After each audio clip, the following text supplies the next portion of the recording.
अस्सलाम वालेकुम dear friends, आज की मेरी वीडियो मकसद के बारे में है। इंसान को अपनी ज़िंदगी बामकसद गुजारनी चाहिए। उसे इधर उधर की बातों में और बेकार कामों में वक्त ज़ाया नहीं करना चाहिए। दुनिया की सबसे कीमती चीज़ है वक्त, टाइम। इंसान जो आपके इर्द गिर्द हज़ारों ऐसे लोग होंगे जो वक्त को ज़ाया कर रहे हैं, आप उनको रोज़ देखते हैं, लेकिन आप बिल्कुल ऐसा मत करें, बल्कि अपनी ज़िंदगी का मकसद बनाएं और उसी मकसद को लेकर चलते रहें। एक बार एक बाप ने अपने बेटे को कहा कि फ़लाँ दूर जो दरख्त है उसके ऊपर कितने परिंदे बैठे हुए हैं। उसने कहा कि उसके ऊपर कोई परिंदा नहीं बैठा, मुझे सिर्फ़ एक कबूतर नज़र आ रहा है जिसको मैं निशाना बना रहा हूँ। मिसाल सुनाने का मकसद ये था कि आपको बामकसद ज़िंदगी गुजारनी है, इधर उधर की बातों में वक्त ज़ाया नहीं करना चाहिए। वक्त दुनिया की सबसे कीमती चीज़ है। तो एक बार मेरे जहन में एक और मिसाल आ गई, एलेस होवे, जिसने सिलाई मशीन ईजाद की। वो बंदा अमेरिका के शहर मैसाचुसेट्स में पैदा हुआ, ठीक है। उसकी सिर्फ 48 साल उम्र थी, वही 48 साल ज़िंदा रहा, लेकिन उसने दुनिया को एक हसीन तोहफ़ा दिया।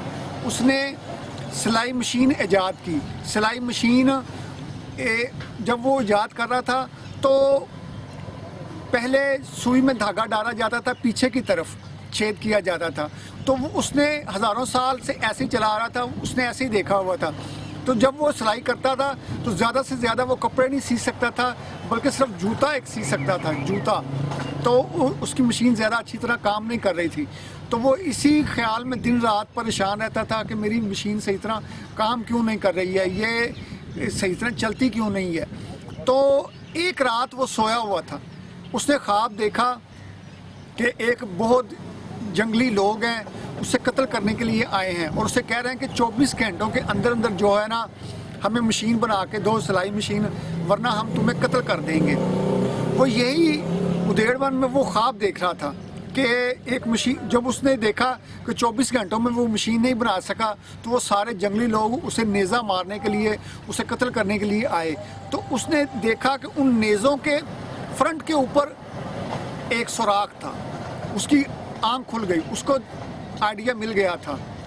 उसने जो मशीन बनाई उसके फ्रंट पे उसने वो सुराख किया। तो आज वो मशीन, सारी दुनिया की मशीनों के फ्रंट के ऊपर सुराख होता है, सिर्फ तरपाई वाली जो होती है सुई, उसके पीछे सुराख होता है, बाकी सारों के फ्रंट पे होता है, ये सुराख होता है। तो उसने वो सुराख फ्रंट पे किया और उसकी मशीन बिल्कुल ठीक हो गई। तो मेरा कहने का मकसद ये था कि वो दिन रात बस यही सोचता रहता था, एलेस होवे, कि किस तरह मैं अपनी एक मशीन को बेहतरीन तरीके से बनाऊं। तो उसने वो मशीन बनाई और वो मशीन आज तक सारी दुनिया में काम कर रही है। फ्रेंड्स, जापान ने 1931 में चीन के शुमाल मशरक़ी हिस्से मंचूरिया पर कब्जा कर लिया। चीन को इस बात का बहुत गुस्सा था, उसने जापान के साथ जंग छेड़ दी। अब जंग लगी हुई है, दूसरी जंग अज़ीम के बाद जापान को अपनी तिजारत को बढ़ाना था। जापान ये भूल गया, उसने चीन के साथ दोस्ती का हाथ बढ़ाया और अपनी तिजारत को जापान में ले गया, चीन में ले गया। जापान वाले लोगों ने अपनी तिजारत को चीन के अंदर फैलाना शुरू कर दिया। वो ये भूल गए कि हम 1945 में दूसरी जंग अज़ीम में एक दूसरे के जानी दुश्मन थे। जापान ने और भी ममालिक पर कब्ज़ा किए रखा है। जापान एक ज़ालिम मुल्क है, लेकिन वो तरक्की याफ्ता मुल्क है। उसने अपनी तरक्की के लिए अपनी पिछली बातों को भुला दिया। एक तीसरे दर्जे का शायर था, वो अपने कर्ज़ों के नीचे दबा हुआ था, वो अपने कर्ज़े उतार नहीं रहा था, तो शदीद परेशान था। उसने ऐसा किया कि रोमानवी किस्से पढ़ने शुरू कर दिए और उसने बहुत ज़्यादा किस्से पढ़े, मेहनत की, तो उसने कहानियाँ लिखनी शुरू कर दी, रोमानी नावल लिखने शुरू कर दिए। उसको सर का खिताब दिया गया। जब उसने इतने ज़्यादा नावल लिखे तो उसके नावल बेशुमार बिके, बहुत महंगे भी बिके, क्योंकि उसकी तहरीरों में जान थी। उसका एक मकसद था, मकसद ये था कि उसने अपना कर्ज उतारना था। पहले वो मकरूज़ हुआ और फिर उसने अपना कर्ज उतारने के लिए दिन रात रोमानवी नावल लिखे। उन रोमानवी नावल से जितनी उसको रकम इकट्ठी हुई उसने वो सारा कर्ज उतार दिया और उसे सर का खिताब भी दिया गया।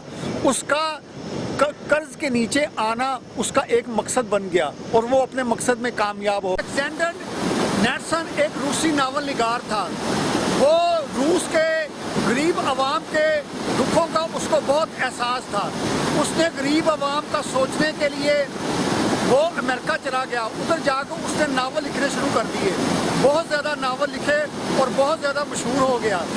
उसे एक दफ़ा एक दावतनामा मिला कि आप आएँ और अमेरिका के सदर से मिलें, तो उसमें आपको बाकायदा आपकी वहाँ पर खाना भी खिलाया जाएगा। तो उसने ये कहकर दावतनामा रद्द कर दिया कि मेरा मकसद रूस के अवाम को दुखों से निकालना है। मेरे पास इतना फालतू वक्त नहीं कि मैं अमेरिका के सदर से मिल सकूं। मेरा कहने का मकसद ये था, ये सारी मिसालें सुनाने का मकसद ये था कि इंसान का मकसद ही सबसे बड़ी चीज़ होता है। इंसान को सिर्फ अपने मकसद पे नज़र रखनी चाहिए। उसे आस पास इधर उधर की बातों में वक्त ज़ाया नहीं करना चाहिए।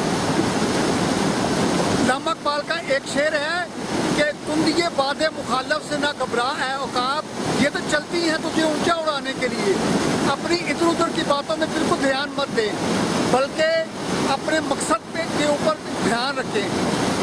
जैसा वो रूस के सदर अलेक्जेंडर नेल्सन ने किया था कि वो रूस के लिए नावल लिखता रहा और उसने अमेरिका के सदर को भी टाइम नहीं दिया। ये होती है मकसदियत। इंसान के एक मिनट भी ज़ाया ना करे, वो सिर्फ और सिर्फ अपने मकसद को देखता रहे। मेरी आज की वीडियो ख़त्म होती है। अल्लाह हाफ़िज़। अलेक्जेंडर नेल्सन एक रूसी नावल निगार था। वो रूस के गरीब आवाम के दुखों का उसको बहुत एहसास था। उसने गरीब आवाम का सोचने के लिए वो अमेरिका चला गया। उधर जाकर उसने नावल लिखने शुरू कर दिए। बहुत ज़्यादा नावल लिखे और बहुत ज़्यादा मशहूर हो गया। उसे एक दफ़ा एक दावतनामा मिला कि आप आएँ और अमेरिका के सदर से मिलें, तो उसमें आपको बाकायदा आपकी वहाँ पर खाना भी खिलाया जाएगा। तो उसने ये कहकर दावतनामा रद्द कर दिया कि मेरा मकसद रूस के अवाम को दुखों से निकालना है। मेरे पास इतना फालतू वक्त नहीं कि मैं अमेरिका के सदर से मिल सकूं। मेरा कहने का मकसद ये था, ये सारी मिसालें सुनाने का मकसद ये था कि इंसान का मकसद ही सबसे बड़ी चीज़ होता है। इंसान को सिर्फ अपने मकसद पे नज़र रखनी चाहिए। उसे आस पास इधर उधर की बातों में वक्त ज़ाया नहीं करना चाहिए। अल्लामा इकबाल का एक शेर है कि तुम ये वादे मुखालफ से ना घबरा है औकाब, ये तो चलती हैं तुझे ऊंचा उड़ाने के लिए। अपनी इधर उधर की बातों में बिल्कुल ध्यान मत दें, बल्कि अपने मकसद पे के ऊपर ध्यान रखें। जैसा वो रूस के सदर अलेक्जेंडर नेल्सन ने किया था कि वो रूस के लिए नावल लिखता रहा और उसने अमेरिका के सदर को भी टाइम नहीं दिया। ये होती है मकसदियत। इंसान के एक मिनट भी ज़ाया ना करे, वो सिर्फ और सिर्फ अपने मकसद को देखता रहे। मेरी आज की वीडियो ख़त्म होती है। अल्लाह हाफ़िज़।